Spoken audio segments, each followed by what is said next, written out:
서울시장 후보는 당에서 4번 타자와 같다. 굉장히 인상적인 지금 말씀을 남겨주셨는데, 자, 이번엔 정태근 전 한나라당 의원께서. 예, 저는 민병두 의원 말씀에 전적으로 공감을 합니다. 실제로 2002년 서울시장 선거 때 보면은요, 그 당시에 이제 이명박 후보가 청계천 복원하고 대중교통 변화를 들고 나왔거든요. 근데 그 당시 여론조사에 앞서고 있었던 김민석 후보는 청계천 복원에 반대를 했습니다. 결국은 이제 이명박 시장이 당선되는 결과로 나왔는데, 좀 구체적인 정책 문제를 말씀드리겠습니다. 그러니까, 작년에 이제 그 자사고하고 외고에 대한 사실은 이제 이 선발권 자체가 아니라 학생들의 선택권까지 없애버리고 그러면서 연말에 이제 그 박원순 시장이 강남 3구, 4구에 이제 재건축을 대폭 인가했단 말이에요. 그래서 지금 현재의 강남 4구에 대기 중인 물량이 무려 3만 1,000가구 정도 됩니다. 그런데 엊그저께 국토부에서 집값 상승 막는다고 그러면서 안전진단 규제 대폭 강화하겠다고 그랬어요. 근데 서울시 전체가 10만 4천인데 그중에 강남 물량은 17%뿐이 안 됩니다. 그래서 지금 목동이나 상계동 이런 데가 난리가 났죠. 그래서 과연 같은 정당의 중앙정부고 시인데 이렇게 정책의 엇박자가 나도 되는 것인지, 그리고 향후에 지금 강남 4구가 아닌 나머지 구에 대한 안전진단 문제를 어떻게 하실 건지, 서울시장 문제로서. 또 한 가지는 사실은 정책이 좀 치밀해야 되거든요. 지금 4월 1일부터 2주택자 양도세 중과세 한다고 얘기를 한단 말이에요. 근데 저 같은 경우가 2주택자인데 한 집은 사실은 저희 어머니 모시기 위해서 마련한 집이거든요. 그러면 작은 그 강남에 있는 2주택도 아니고 이런 경우가 굉장히 많을 거예요. 그래서 사실은 정책이 좀 치밀하게 들어가야 되는데 제가 보기에는 죄송한 말씀입니다만 민주당도 그렇고 이 정부도 그렇고 정책이 좀 거칠다는 느낌을 갖고 있거든요. 그거에 대해서 어떻게 생각하시는지. 서울 시민들이 굉장히 관심을 가질 만한 질문을 좀 하셨어요. 미세 조정이 필요할 것 같다 하는 생각은 하고 있습니다. 그리고 중앙정부하고 서울정부하고 엇박자가 난다는 지적에 대해서도 당에서 여러 번 제기된 것이 사실이라고 생각합니다. 근데 이제 그 하나하나에 제가 답을 하기보다는 큰 흐름에 대해서 답을 하는 게 중요하다고 생각해요. 서울 시민이라고 한다면 누구나 강남북 균형 발전에 대해서 정말 특히 강북 주민들 같은 경우는 굉장히 가슴에 어떤 응어리진 것이 있다라고 생각이 듭니다. 그러면 강남북의 균형 발전 어떻게 할 것이냐? 이것은 강남의 대체 도시를 만든다? 강남 대체 도시를 갖다가 과연 어디다가 만들 수 있을까요? 결국 강남 남쪽에다 만든다는 것인데 그렇게 되면 수도권 전체로 볼 때는 보이지만 실제로는 서울 시민들 입장에서는 강남북 균형 발전하고는 상관이 없는 일이라고 봅니다. 그리고 강남을 대체할 만한 경기도의 신도시를 만든다는 것도 사실 쉽지는 않다고 봐요. 결국은 강남과 강북을 어떻게 균형 발전시키냐. 정말 강북에 대한 강한 의지를 갖고 있는 서울시장이 정말 이제는 나와야 한다는 생각을 갖고 있습니다. IMF 직전까지만 해도 강남의 우월성이라고 하는 것은 기본 인프라하고 학교 환경이었어요. 근데 IMF 이후에는 대기업들이 글로 가기 시작합니다. 그러니까 직주가 근접이 되는 것이죠. 교육과 주거와 직장이라고 하는 것이 하나로 일치가 되는 거예요. 요새 마포, 용산, 성동이 뜨는 이유는 직주가 근접돼 있는 그런 커뮤니티가 만들어지기 때문에 거기가 부상하고 있는 것이거든요. 그렇다고 한다면 제가 볼 때는 동부권, 그다음에 이 서남권 이런 쪽에도 직주 근접이 가능하고 교육 환경이 좋은 그런 문제에 대해서 한 5년이면 5년, 10년이면 10년 정말 앞으로 나올 서울시장은 아주 강한 의지를 갖고 임해야 한다 하는 생각을 저는 기본적으로 갖고 있습니다.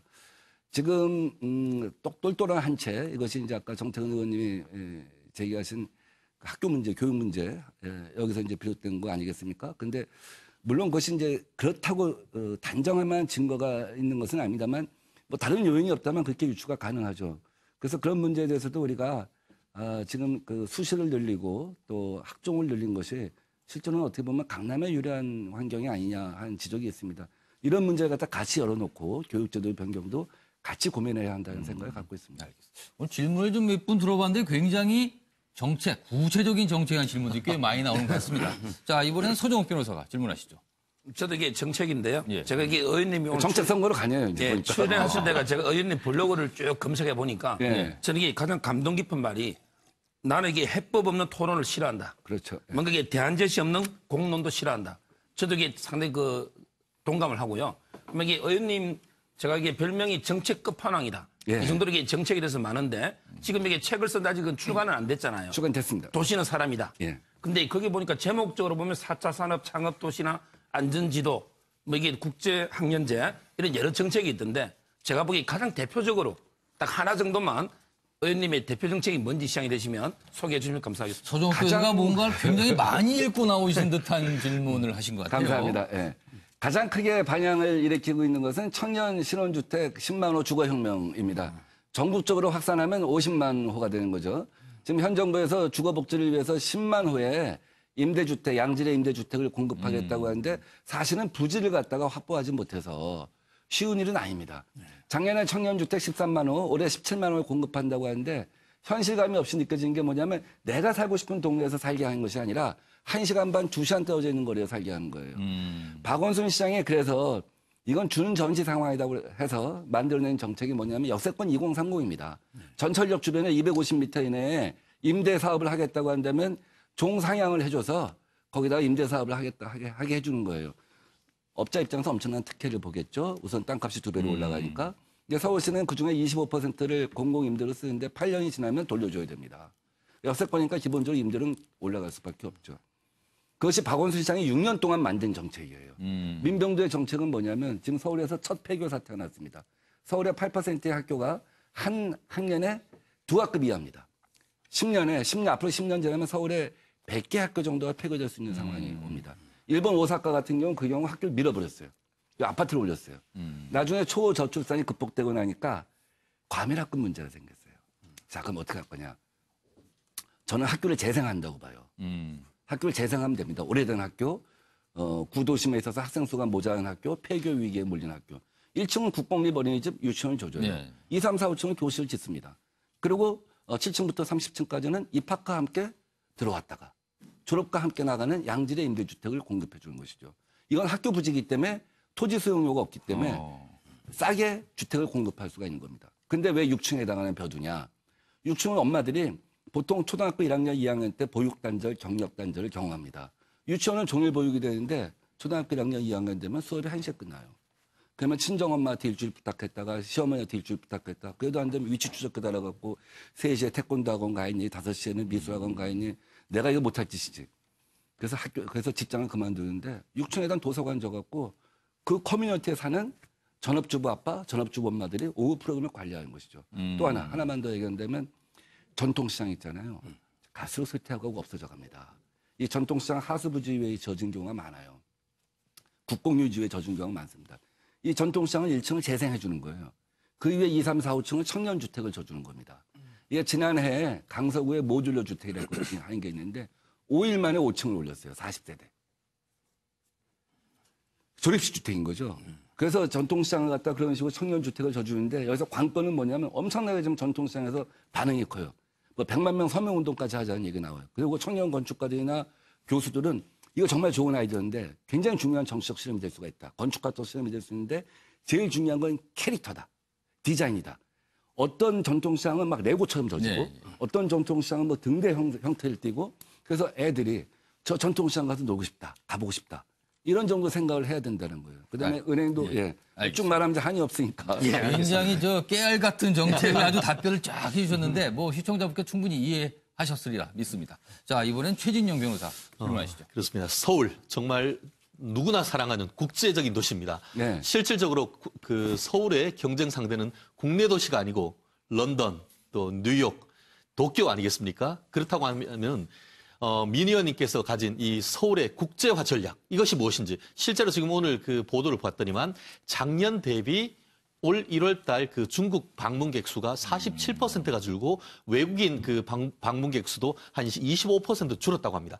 이와 같은 상황 속에서 어떻게 서울을 전 세계 어떤 관광 메카로 만들고 어떻게 그 경쟁력 있는 도시를 만들지 한번 전략을 좀 말씀해 주십시오. 국제 도시 서울을 어떻게 만들 생각이 있으신가? 이런 질문이네요. 상위 20%의 대학이 서울에 있습니다.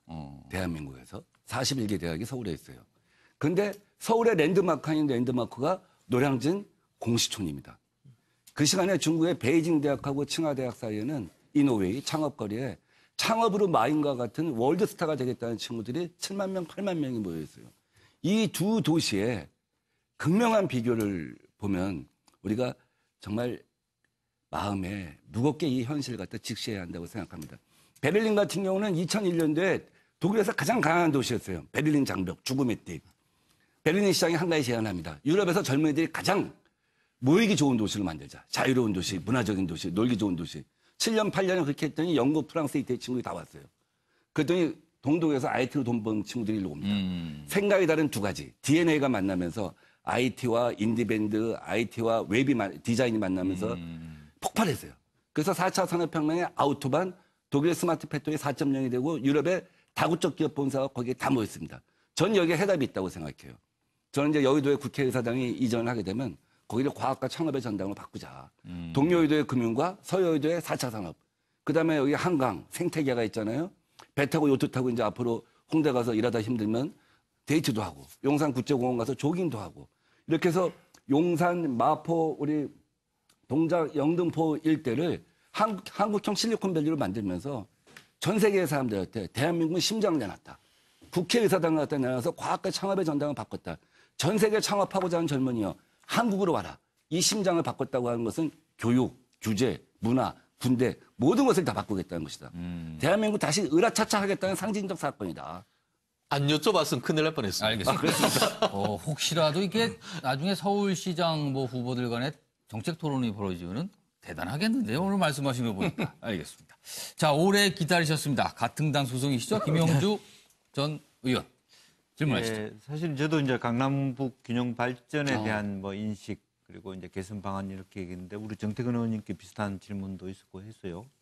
조금 변화하면 방금 그런 얘기와 이어져서 보면 그 청년 창업 또 교육 문제 이런 부분과 연계한 강남북 균형 발전의 기획이 있어야 될 것 같다는 거거든요. 결과적으로는 지금도 강남북에 말하자면 지난 6년간의 박원순 시장 이후에 어떤 변화에 있어서 지금 최근에 어떤 위기의식을 가지는 것도 교육 정책과 혼선 속에서 나타나는 것도 있고 또 국제화 전략에 있어서도 문제가 생길 수 있기 때문에 그렇습니다. 그래서 가령 예를 들면 제 생각에는 25개 굴을 막 5개씩 묶든지 해서 공동으로 뭔가 어떤 새로운 창의적 어떤 방안을 만들어 줄 수 있는 어떤 뭐 그런 새로운 말하자면 시장과 구청장 A그룹, B그룹 이렇게 5개 그룹 간의 어떤 역동성을 통해서 시가 다시 다양하게 뭔가를 균형 발전을 극복하는 그런 상도 있지 않을까 생각하는데 어떤 새로운 대안이 있을 수 있는지 한번. 제가 우리 박원순 시장님하고 토론하자는 얘기를 자주 합니다. 네. 정말 토론하고 싶어요. 아마 오늘 제가 여기서 이 얘기를 하면 박원순 시장님이 저하고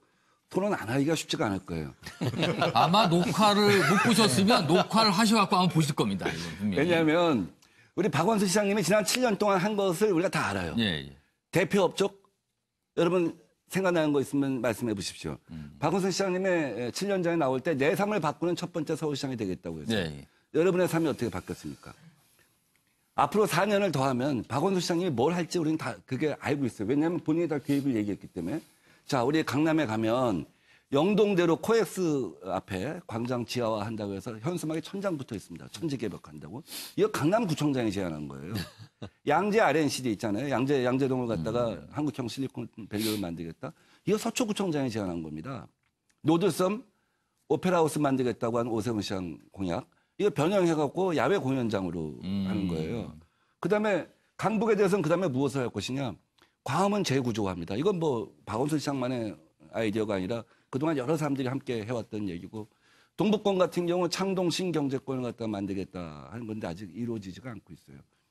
어떻게 보면 현재 상황이 계속된다고 한다면 강남은 40년 만에 개발 요소가 그동안 그 개발 요소들이 다 꽃피우게 되는 것입니다. 강남과 강북의 격차는 굉장히 심각하게 벌어질 수밖에 없어요. 저는 그래서 당연히 지금 박원순 시장이 추진하고 있는 강남 서초 일대의 그 발전 전략은 중지되거나 유보되어야 한다라고 생각해요.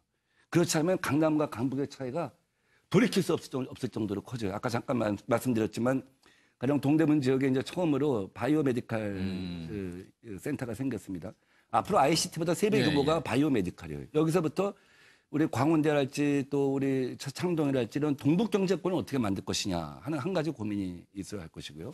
아까 제가 말씀드린 것처럼 서남권 경제권을 어떻게 만들 것이냐. 각각이 이제 차별성이 있는 것이죠. 그래서 세 개의 경제권으로 만드는 것이 저는 굉장히 중요하다 하는 생각을 갖고 있습니다.